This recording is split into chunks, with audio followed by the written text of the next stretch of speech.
I en un any podrien començar les obres de la primera fase del Parc Central de València. 110.000 metres quadrats entre el barri de Russafa i el carrer de Sant Vicent es transformaran en un gran jardí. Avui s'ha reunit la societat formada per l'Ajuntament, la Generalitat i el Govern Central. Feia 2 anys que no veiem esta imatge. Les 3 administracions, Ajuntament, Generalitat i Adif, reunides per a rellançar el projecte del Parc Central de València. El compromís, iniciar d'ací un any les obres de la primera fase, que transformaran esta zona pròxima al barri de Russafa en un gran jardí.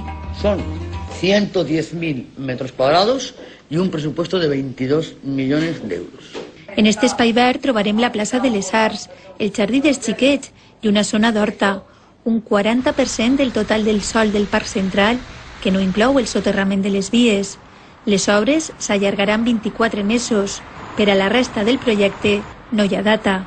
El horizonte de poder financiar el resto de la solución ferroviaria no es próximo por razones económicas. El Parc Central comprèn 230.000 metres quadrats, un ambiciós projecte per a canviar la cara sud de la ciutat.